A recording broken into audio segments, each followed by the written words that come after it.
참 좋으신 하나님 아버지, 그 사랑과 은혜가 예배를 드시는 모든 분들 가운데 함께 하시기를 주의 이름으로 축복합니다.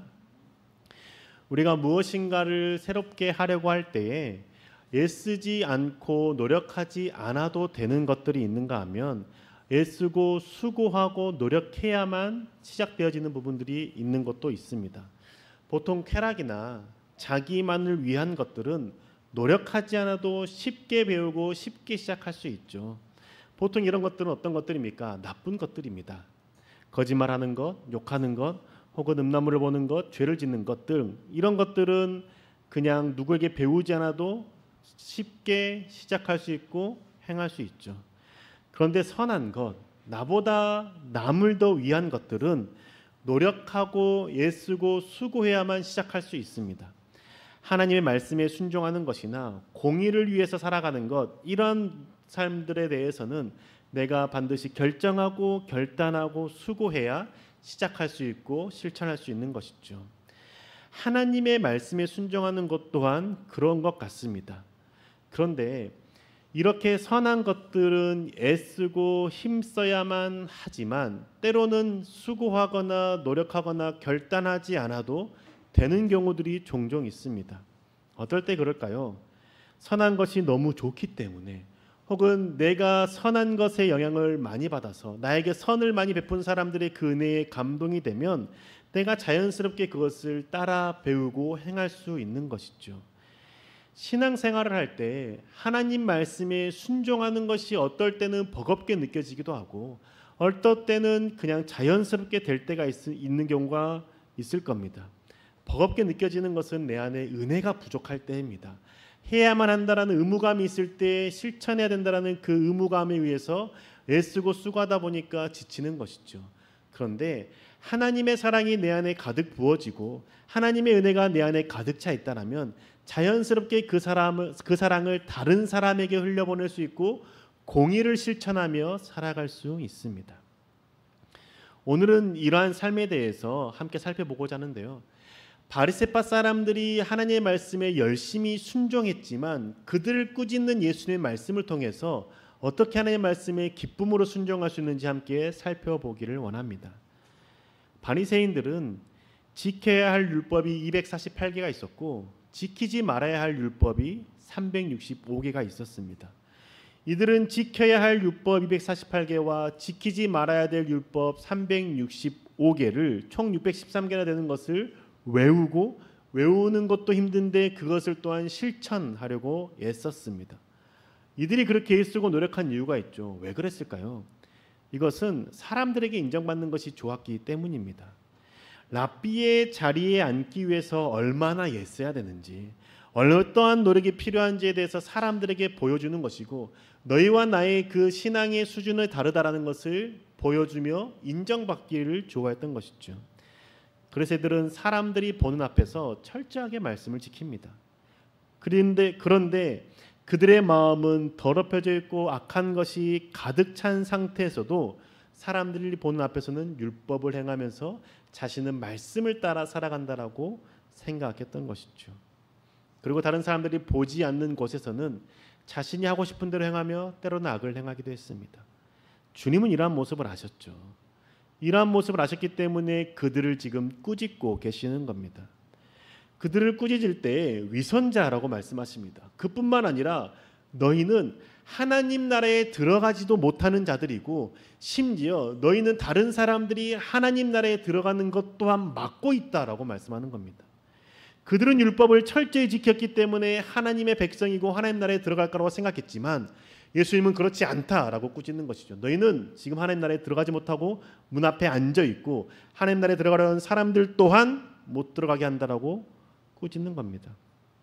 왜 그럴까요? 이들은 왜 이렇게 하나님 나라에 들어갈 수 없는 자가 된 것일까요? 그들이 율법을 지키는 목적이 잘못되어 있었기 때문입니다.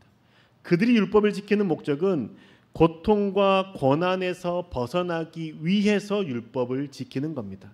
사람들에게 보여지는 것 이전에 그들의 마음속에는 고통과 고난에서 벗어나는 것이 율법을 지키는 목적이었던 것이죠.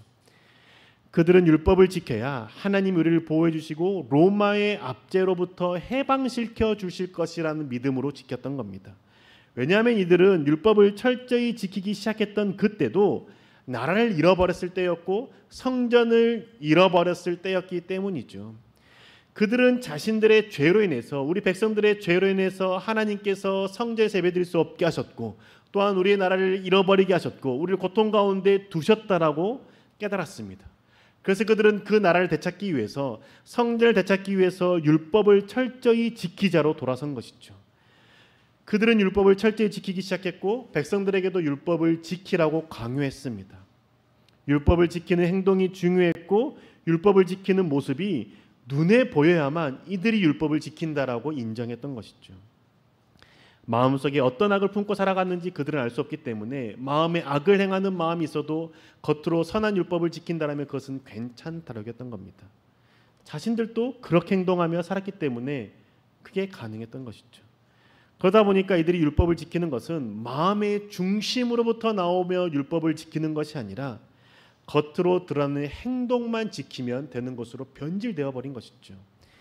이렇게 눈에 보이는 것을 중요하게 여기는 그 가르침, 그들의 가르침이 잘 드러났던 말씀이 오늘 마태복음 23장 16절에서 19절의 말씀입니다. 마태복음 23장 16절에서 19절의 말씀 읽어드리겠습니다. 눈먼 인도자들아 너에게 화가 있다. 너희는 말하기를 누구든지 성전을 두고 맹세하면 아무래도 좋으나 누구든지 성전에 금을 두고 맹세하면 지켜야 한다고 한다. 어리석고 눈먼 자들아 어느 것이 더 중요하냐? 금이냐? 그 금을 거룩하게 하는 성전이냐?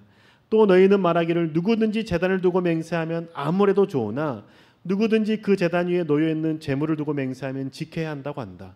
눈먼 자들아 어느 것이 더 중하냐? 제물이냐? 그 제물을 거룩하게 하는 제단이냐?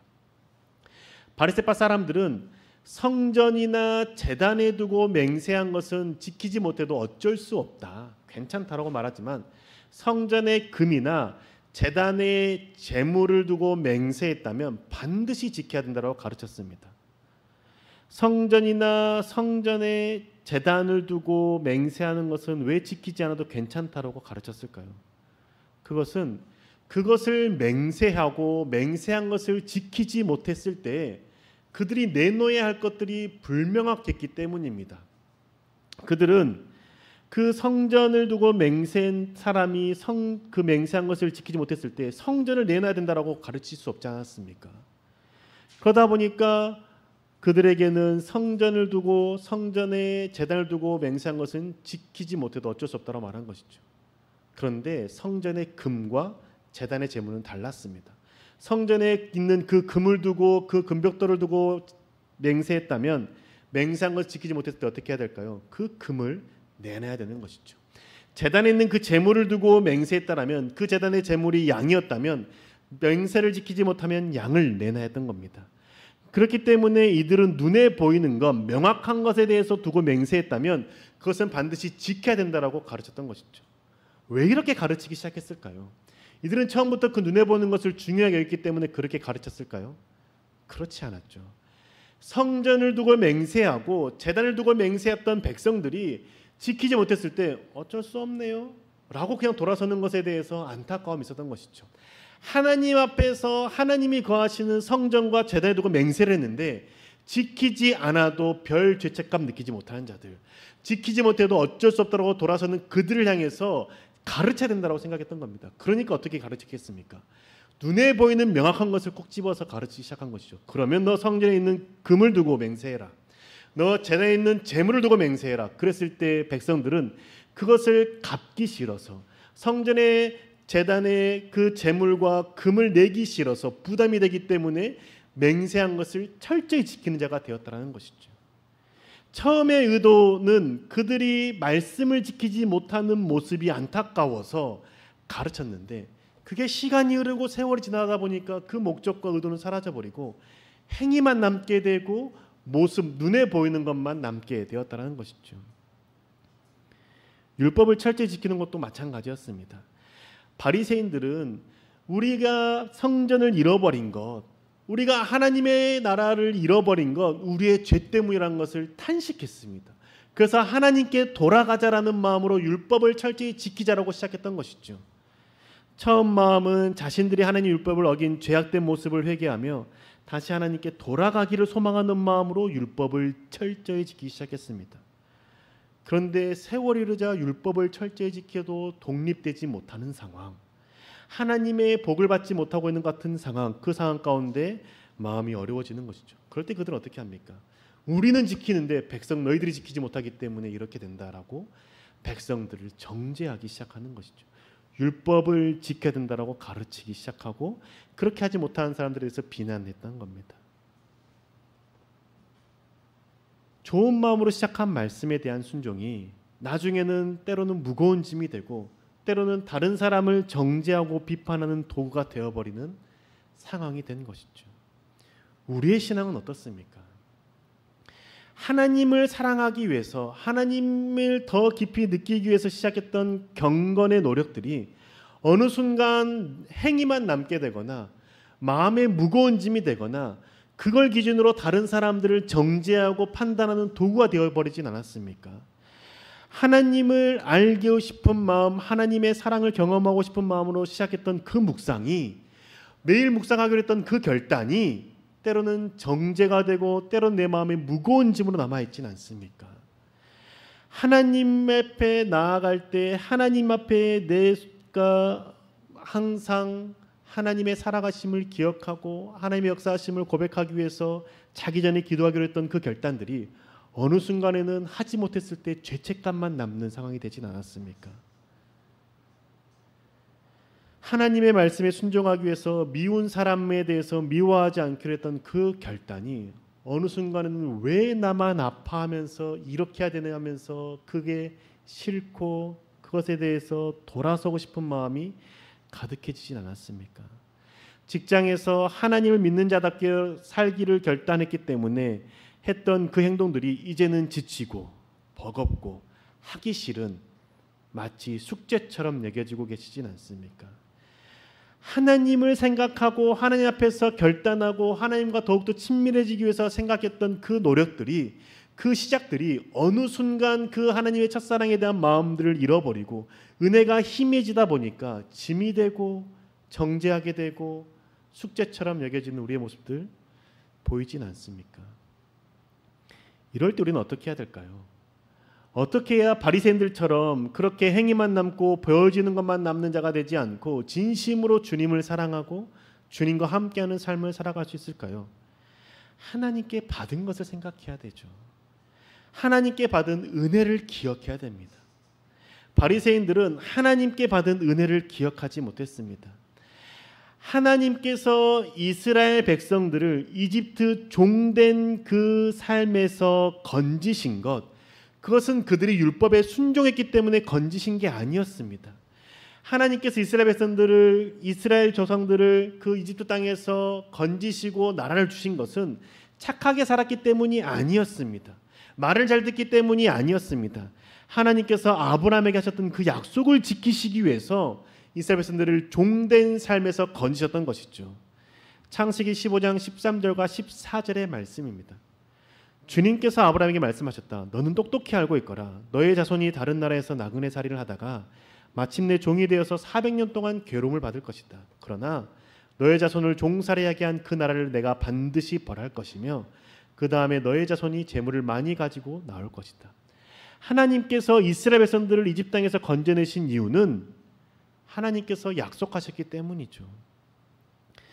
아브라함에게 하신 약속이 무엇입니까? 너의 자손이 400년 동안 종살이 할 거야. 그런데 내가 그 종살이하게 한 그 나라, 그 악한 나라 내가 반드시 벌할 것이고 그때 나올 때 너희 백성들이 많은 보물들을 가지고 나올 거야 라고 말씀하셨습니다. 그래서 하나님께서 이스라엘 백성들이 이집트 땅 가운데 종살이 하시고 그 나라를 잃어버렸던 그 아픔 가운데서 건져내 주셨다는 것이죠. 이스라엘 백성들이 율법을 지켰기 때문에 하나님께서 구원해 주신 것이 아닙니다. 하나님께서 이스라엘 백성들을 구원해 주셨기 때문에 그들에게 율법을 주신 것이죠. 그 율법을 주신 이유는 하나님께서 건진 나의 백성들이 하나님의 백성답게 살기를 바라는 마음으로 지침서를 준 겁니다. 노예된 삶을 버리라는 것이죠. 그 이방 땅에서 이방인을 섬기며 우상 숭배했던 그 문화를 잊어버리고 이제는 내가 너를 구원했으니 나의 백성답게 살라라고 율법을 주신 겁니다. 그 율법을 주신 것이 그 백성들을 괴롭게 하기 위해서였습니까? 지킬 수 없는 헌법책 이만한 걸 주면서 다 외우고 지키는지 안 지키는지 시험하게 주신 겁니까? 그렇지 않습니다. 지키기 어려운 것을 주신 것도 아니고 실천하기 어렵거나 무거운 것을 주신 것도 아닙니다. 그 말씀이 신명기 30장 10절과 11절에 잘 기록되어 있죠.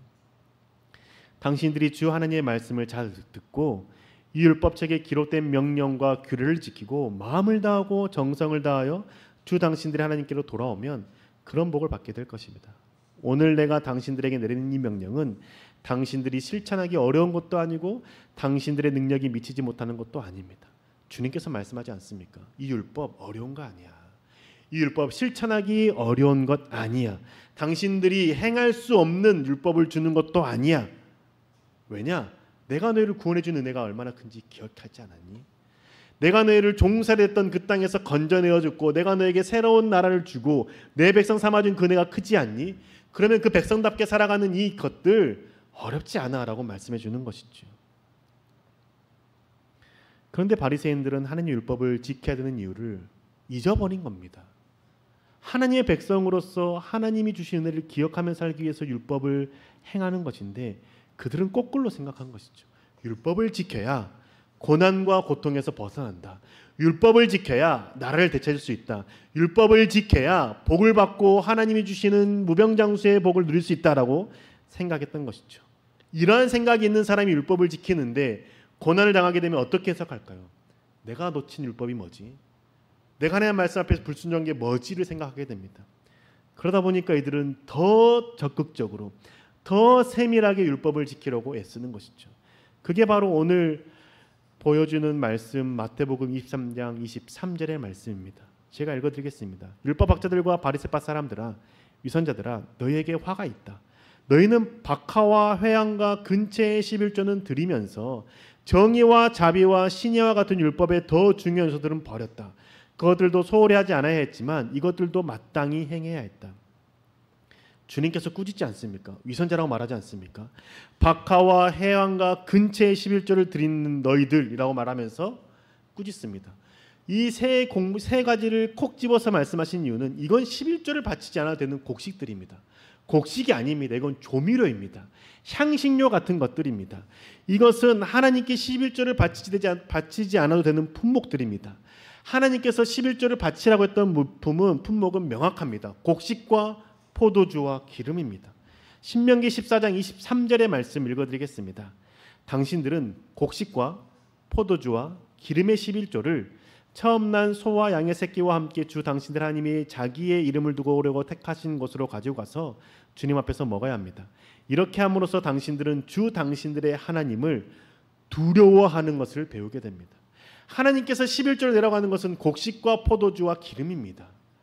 이렇게 향신료 또한 11조 내라고 하지 않았습니다. 그런데 그 11조를 내라고 했던 이유는 무엇이냐면 하나님을 두려워하는 것을 배울 수 있기 때문이라는 것이죠. 하나님을 경외하는 삶을 살 수 있기 때문이라는 겁니다. 11조를 바칠 때 하나님을 경외하는 것을 배울 수 있다는 것이죠. 이들이 만약에 진심으로 율법에 대해서 하나님 주신 목적을 깨달아서 운양과 박하와 근체를 하나님 앞에 11조를 바쳤다라면 이들은 하나님을 경외하는 삶을 살았을 것입니다. 그럼 어떻게 생각할까요? 주께서 말씀하셨던 정의 행하겠죠. 공의로운 삶 살아가겠죠. 자비를 베풀겠죠. 믿음의 삶 신의를 지키며 살지 않겠습니까? 하지만 이들은 11조를 바치는 그 근본적인 마음을 놓쳤습니다. 우리가 율법을 지키지 못하고 놓치는 것이 있어서 고통과 고난 가운데 있다고 생각해서 좀 더 세밀한 그물망을 펴서 그것을 지키려고 했던 것이죠. 그러다 보니까 본질을 놓쳐버리고 행위만 남게 된 것이죠. 하나님께서 구원해 주신 그네를 기억하지 못했기 때문에 율법을 지키면서도 하나님의 은혜 가운데 살 수 없었던 것이죠. 자신들은 율법을 철저히 지키는데 여전히 해방되지 않았을 때 지키지 못한 율법을 찾았고 그것을 자신들도 지키면서 또 누구에게 지키라고 할까요? 백성들에게 지키라고 하는 것이죠. 그러니까 그들은 하나님 나라에 들어가지 못하면서 백성들 또한 들어가지 못하도록 가로막고 있는 삶이라는 것이죠. 그런데 이게 너무 안타까운 것은 무엇이냐면 바리새인들은 이렇게 철저하게 율법을 지키기 때문에 내 신앙은 괜찮다라고 얘기하는 겁니다. 나는 율법을 철저히 지키고 있는데 우리가 함께 고난 가운데 있는 것은 니들이 못 지키기 때문이다라고 정죄하는 삶을 살아가고 있는 것이죠. 자신의 행위만 남고 자신의 그 행위에 만족하면서 스스로 괜찮다라고 생각하는 것이죠. 여러분, 저와 여러분이 이렇게 살아갈 수 있습니다. 이렇게 살아가고 있는지도 모릅니다. 여러분은 지금 신앙의 모습 어떻습니까? 예배에 빠지지 않고 열심히 나오고 있는 것으로 내가 신앙생활을 잘하고 있다고 생각하고 계시지 않습니까? 주일에 나와 예배를 드리지만 일상생활에서 삶을 살아갈 때 예배자의 모습이 아니라 세상 사람과 별반 다를 것 없이 살아간다면 내 신앙은 괜찮은 신앙이 아닙니다. 이렇게 나와서 눈에 보이는 모습에서 예배를 드리기 때문에 괜찮은 신앙을 생각한다면 그것은 바리새인의 신앙, 본질을 잃어버린 신앙이라는 것이죠. 본질을 되찾는다면 이곳에서 예배를 드릴 때 하나님이 원하시는 뜻이 무엇인지 발견하게 되고 그 본질을 향해서 주중에도 하나님 앞에 서 있는 자로 삶을 살아가게 된다는 것이죠. 내가 열심히 묵상하고 기도하는 이유가 고난을 피하기 위한 것이었다면, 하나님으로부터 복을 더 받고 하나님의 사랑을 더 많이 경험하기 위한 것이었다면 그것 또한 신앙의 본질을 놓치는 겁니다. 하나님께서는 우리를 정금과 같이 단련시키고 더 깊은 신앙의 세계로 초청하기 위해서 고난과 역경을 허락하십니다. 그런데 우리가 그것을 피하기만 한다면, 피하기만을 소망하면서 하나님 앞에 경건의 모습들을 찾아간다면 우리는 하나님과의 그 깊은 교제를 나눌 수가 없는 것이죠. 고난을 넉넉히 이기게 하신 하나님을 바라볼 수 있어야 되는 것이고, 그 고난 속에서도 내가 하나님 앞에 본질을 놓치지 않고 나를 구원하신 하나님 아버지의 그 사랑을 생각하며 하나님의 말씀을 따라 살아가야 된다는 겁니다. 나를 미워하는 사람을 사랑하기 위해서 애쓰고 노력하는 것 또한 하나님의 자녀로서 마땅히 행동해야 하는 것이라고 생각한다면 그것은 바른 신앙이 아닙니다. 미워하지 말아야 된다는 것을 마땅하게, 당연하게, 당위적으로 생각한다면 그 생각에 갇혀버립니다. 그러면 내가 미워하고 있는 그 모습에 내 스스로 죄책감만 쌓이게 되는 것이죠. 내가 하나님의 자녀인데 내가 사랑하지 못한다라니, 내가 하나님의 자녀인데 여전히 내 마음 가운데 미움과 비판이 있다라니, 이건 나는 죄책감에 사로잡혀서 하나님 앞에 또다시 나아갈 수 없게 되는 것이죠. 하나님의 사랑을 받기 위해서, 하나님의 인정을 받기 위해서 말씀을 순종하는 것도 아닙니다. 하나님의 자녀이기 때문에 말씀에 순종하는 의무가 생기는 것 또한 아닙니다. 하나님께 십자가에 달려 죽으심으로 이미 우리를 향한 하나님의 그 사랑을 확인시켜 주셨습니다. 하나님의 그 사랑은 이미 우리 가운데 부어주고 있다라는 것이죠. 그런데 그 사랑을 더 받기 위해서 굳이 우리가 경건의 노력을 해야만 그 사랑이 받아지는 걸까요? 그렇지 않다라는 겁니다.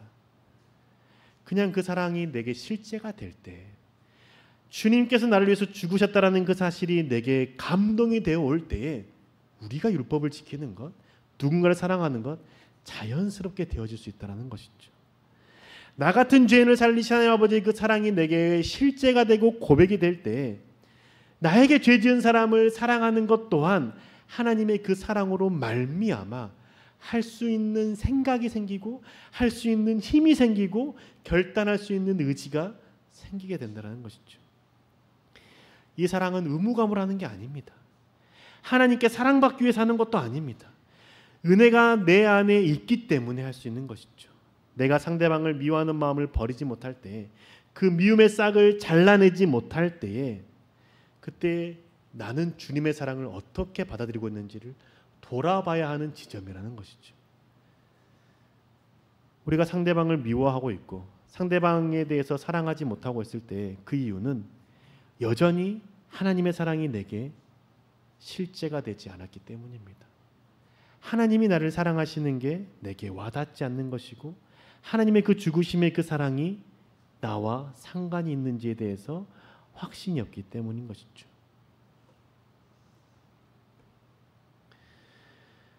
우리가 누군가를 사랑하는 것, 미워하지 않고 말씀에 순종하며 살아가는 것, 하나님의 자녀이기 때문에 마땅히 해야 되는 것 아닙니다.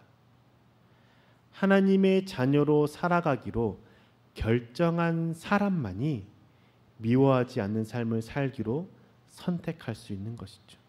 하나님의 자녀가 우리는 다 되었습니다. 우리는 하나님의 자녀가 다 되었는데 여전히 내 안에 하나님의 자녀로 살기로 선택하지 않은 사람도 있지 않습니까? 그냥 거기에서 만족하며 살아가는 우리들이 또 있지 않습니까?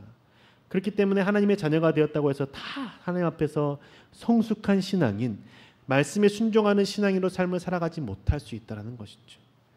하나님의 자녀가 된 사실이 내게 감격이 되고 하나님의 은혜가 내 삶 가운데 실제가 될 때에 비로소 하나님의 사랑으로 살아가며 결단할 수 있는 것이죠. 사랑하는 교회 여러분, 하나님을 사랑하기 때문에 시작한 경건의 모습들이 내 마음에 무거운 짐이 되거나 다른 사람을 정죄하는 도구가 되지 않기를 원합니다. 하나님을 향한 사랑의 마음을 키우기 위해서 행위와 눈에 보이는 경건의 모습들을 애쓰는 자가 되지 맙시다. 잠잠히 있어도 하나님이 나를 얼마나 사랑하시는지 깊이 깨닫는 은혜가 있기를 원합니다. 내가 예배의 자리에 나왔을 때뿐만 아니라 일상의 자리에서도, 직장이나 학교에서나 가정에서도 어느 순간 하나님 나를 사랑하시는구나를 내가 깊이 깨닫는 은혜가 있기를 원합니다. 그 은혜가 내게 있을 때에 하나님의 말씀에 순종하는 것, 그게 기쁨이 되고 하나님의 말씀에 순종할 수 있는 것, 힘이 생기게 된다는 것이죠. 하나님의 사랑으로 말미암아 내게 부어주신 은혜로 말미암아 하나님의 말씀에 순종할 수 있는 저와 여러분 되시기를 주님의 이름으로 축복합니다. 함께 시간 결단하며 찬양하기를 원하는데요. 여러분, 우리가 그 은혜를 생각하는 자가 되기 소망합니다. 은혜는